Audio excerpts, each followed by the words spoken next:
Hi, welcome back to Random Reading Pathways. I'm here today with a tag video. I was graciously tagged by Shannon over at Shannon's Shelf to do the Bring Back Browsing tag, which is a tag video that I've seen bouncing around on some other channels and definitely took some interest in it. I was interested to see what people had to say on this subject. As an avid book browser myself, this does seem to fit into a good mindset for me to talk about. So thanks a lot to Shannon over at Shannon's Shelf for the tag. I think the video tag here was started originally by Heather at Roving Reader, is the original creator of this tag. So I will see if I can link to her down below also. So question one on the Bring Back Browsing tag is the magic of discovery. Share a book you found while browsing that you might not have discovered otherwise. So when I first read this, a couple books popped into my head for a few seconds, and another thing popped into my head, which often happens. And when that happens, I hate to drive anyone away who's watching this, but I like to go into those thought processes just for a second or two to, kind of flesh out how I approach questions and how I approach reading and thinking about it. I've mentioned once or twice on the channel that I have a legal background, so something that popped into my head with this question was there's something in the American legal field that's called the inevitable discovery doctrine. And again, not to bore anybody immediately from running away from this video, but basically, in a quick nutshell, what it means is if police or law enforcement conduct a search that is illegal or unconstitutional, they can actually justify that and argue by saying, yes, maybe we didn't follow the exact right protocols for conducting this search, but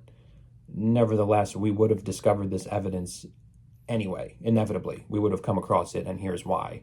That popped into my head because I was thinking of books that I stumbled upon or that I browsed and just happened to find.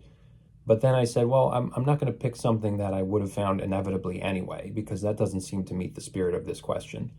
The question seems to be driven at something that you found solely because of browsing that specific place, that specific time.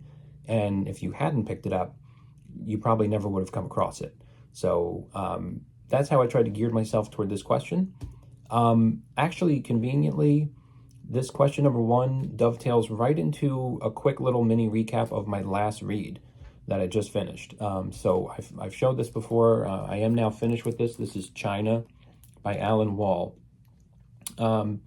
Just as an example of why I think this meets question one pretty snugly is my last check on this. I think there's 7 ratings of this on Goodreads, just astronomically low number. There's 1 written review. The rest are all just star reviews.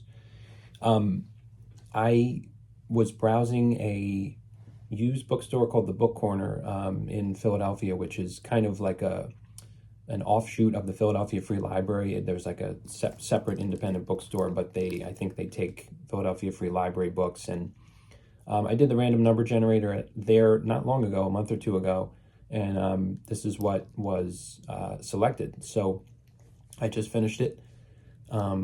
I've never seen it mentioned or talked about anywhere else. And like I said, on Goodreads, there are no more than 7 reviews of this book, which is from 2003, I believe. So it's been around. Alan Wall, I guess, is a very highly educated UK author, went to Oxford.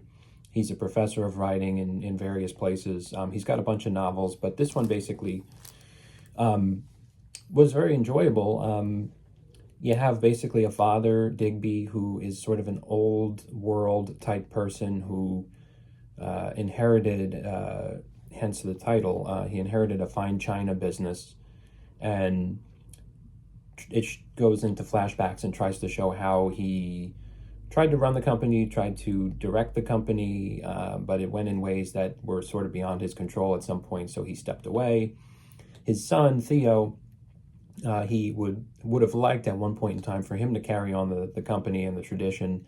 Didn't work out that way for Theo, though. He was a jazz musician and kind of rambled about and, went in with all various crowds, none of which did any good for him.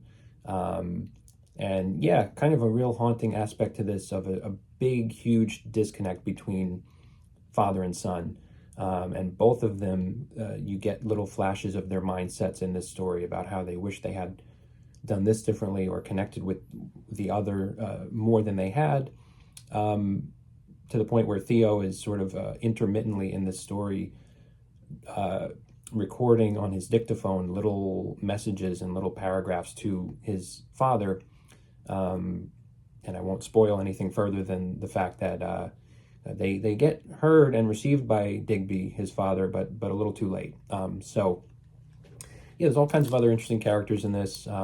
It's written extremely eloquently, and the vocabulary of Alan Wall is just far beyond my own reach. So there was lots of looking up words in the dictionary, which I don't mind doing when reading. Maybe it was a little too often in this book, to be quite honest, but it was still a very beautifully written book. And yeah, so this was my choice for question one. Share a book found while browsing I wouldn't have discovered otherwise. Again, in a legal sense, even with the inevitable discovery argument, I inevitably would not have found this book. But I'm happy I did, and it was a good read. Although it's not talked about on Goodreads.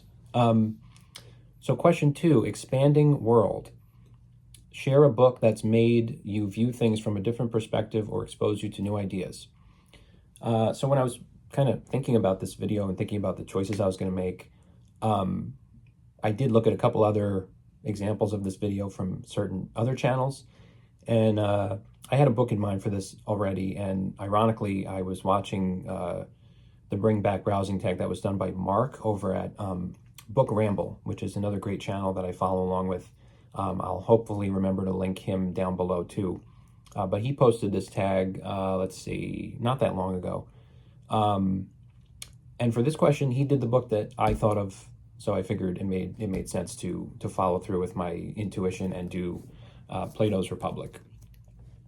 So this is a book that probably, like most others who've come across it, I did read in college originally, and it definitely resonated with me there, beyond a lot of other contemporaneous books I was reading in college, through coursework. And so I always knew that it was a bit above the fold of the rest of them, and that I would revisit it at some point. Alan Bloom, this version of Republic has lots of, it's got a thick essay at the back, which is roughly around that thick. I want to guesstimate, which I haven't read, but I probably should go back and read that interpretive essay.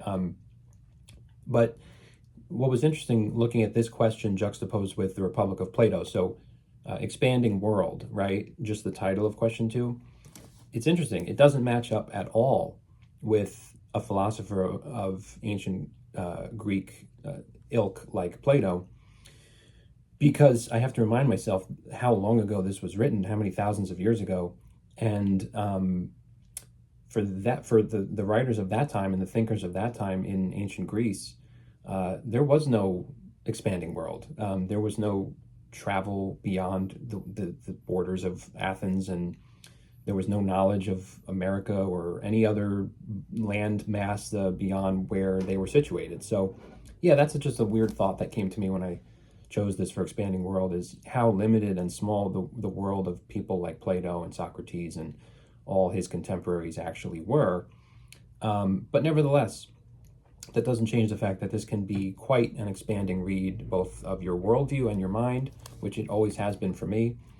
I read it a couple times. The last time I read it was almost 10 years ago exactly, so I'm due for a reread, certainly. But I've mentioned one other time on this channel that about 10 years ago I had my honeymoon in Greece, and much to the chagrin of my wife, I decided, since we're going to Greece, I'm going to pack up the Republic with me, and I brought it. And I'm happy, as from a reader's point of view, to report that I did read the entire thing on the honeymoon. Again, I don't think my wife was shared that enthusiasm for me rereading this during the honeymoon, but certainly felt like it was a little bit of a Mecca type trip to Greece to be able to read this, which always stood out to me as my favorite philosophical work.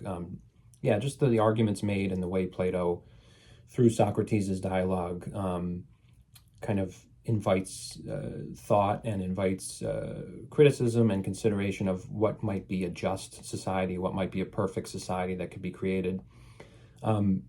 Yeah, it just resonates, and that's an age-old question that we'll always be pondering. So, yeah, it expanded my worldview. I always do think about aspects of it, and I read it in a place I had never been at the time, so I was expanding my own world, traveling. And again, apologies to my wife one more time for getting a little too wrapped up in this when we were in Greece. So, there is the Republic. Question 3. Open to change. Share a book that has changed who you are as a person or altered your day-to-day habits. I probably would go stop just a little bit short of change who I am as a person or change anything about me personally. But as far as habits go, and tying reading right into that question, something did kind of jump out to me. So I went with this book, Martin Eden by Jack London. The reason it jumped out to me was, as I've said before on the channel, some years back, probably in my teenage to early college years, I was on a good reading run for a while, and then it kind of fell off. And I read this book in college for pleasure,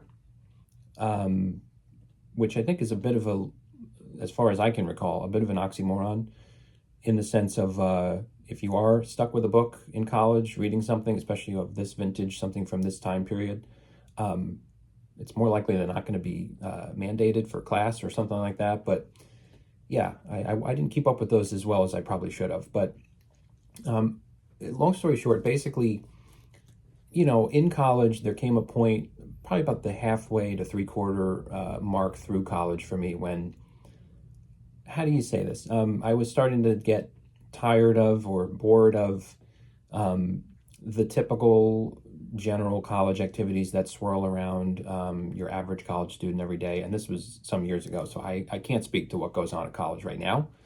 But sort of just the mindless day-to-day activities that fill up the schedule of college students, right?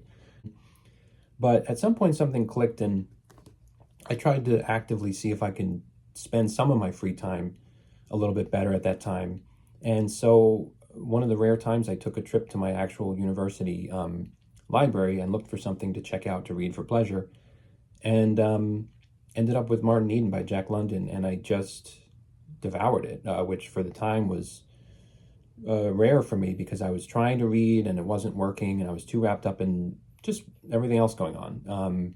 But this one I sunk into and I devoured and really loved, and always kept it with me from that point. I actually just picked it up not long ago at a nice bookstore. I got this Dover thrift edition of it, new, which I rarely buy new, but this was a cheap enough version of a book that I loved and that I had been looking to add to the collection for a while. So what I would say in terms of changing my habits and who I am in my day-to-day, kind of what I said, it represented for me a shift back toward reading, and a reminder and a recommitment to reading being the primary focus that should take place with, some free time that I have, rather than mindless things. And I think it holds true to this day, but I do remember this book being like a little bit of a platform for me to jump back up a little bit to that mindset that I always had held before that, and I'm trying to continue to hold now, which is pursue reading, because it's worthwhile and you're going to get a lot more out of it than some of the other mindless activities that you might be engaging in. I'm not saying reading is the only hobby. I'm not saying it's the best hobby or leisure pursuit, but I am saying that it's one that, beats out a lot of others. And during college, when I stumbled on reading this for pleasure, again, reading in college for pleasure, something that didn't really exist around me at the time, it recommitted me, and it reopened my eyes to that worthwhile idea. So yeah, Martin Eden by Jack London is a real good read if you haven't come across that one. And then finally, browse a bookstore, library, or friend's shelf and talk about a book you found. So for this, it was probably the toughest question for me to figure out. I've browsed a bunch of bookstores, but I'm not sure if something really jumped out. And right before I started thinking about how to answer these questions, I watched another YouTube video, booktube video that was literally just posted this morning, I believe. And this was from Greg over at Another Bibliophile Reads. If I remember, I'll try to link him down below also. But he posted a video on a different challenge, not really a tag, but about reading 100 books you own challenge. And this is a book that when I see people's bookshelves behind them, or bookshelves out in the world anywhere, I always like scan to see if I see this, because I read this quite a while ago, and it's just such a eye-popping cover, and it's an iconic image that kind of draws you right to it. So I always look for it. And this video from Another Bibliophile Reads this morning, right above his head, right above Greg's head, first thing I see is Confederacy of Dunces by John Kennedy Toole. And it just felt like it was the right choice, because I did find this book years ago from browsing. It was technically a bookstore, I guess. It was a library bookstore. Apologies, not a library bookstore. That term is way too much on my mind lately. It was an airport bookstore. It's the only book I've ever bought from an airport. I had a delayed flight, and this was years back when I was kind of reading a little bit better than I had been in the years since. And yeah, it had this, classic Ignatius Riley with his parakeet there on the side, and the front cover, and it just, something about it jumped out. And I read it, most of it on the flight, if I remember, and then I definitely committed to finishing it, and I did. It's a Pulitzer Prize winning comedic book from John Kennedy Toole, which was published after his death, actually, at the insistence of his mother. And I'm glad it was, because it's just hilarious, and I do need to reread it. But Ignatius Riley, who is the main character here, is just one of the funniest and wildest main characters that I've ever come across. And to tie it back a little bit into Plato, he fashions himself as a very educated and philosophical person too. So he's very dissatisfied with the world around him. It's set in Louisiana, in New Orleans area, so you get a lot of that kind of bayou type language and setting and interesting characters. But yeah, so he's among all these people, and he's very dissatisfied with what's going on around him, but he goes on these very long philosophical rants in the book sometimes, which are fascinating to read too. So if you haven't read Confederacy of Dunces, you will laugh at it. It's one of the funnier books I've ever come across. I think it's certainly stands in a place of being a comedic masterpiece, and I would fully agree with that. So to tie that back finally to browse a bookstore, library, or friend's shelves and talk about a book, well, I watched some of Greg's videos at Another Bibliophile Reads, and I watched one this morning, and there was Ignatius sitting right above his head. And it was a book that I found somewhat on a whim in an airport bookstore, not library.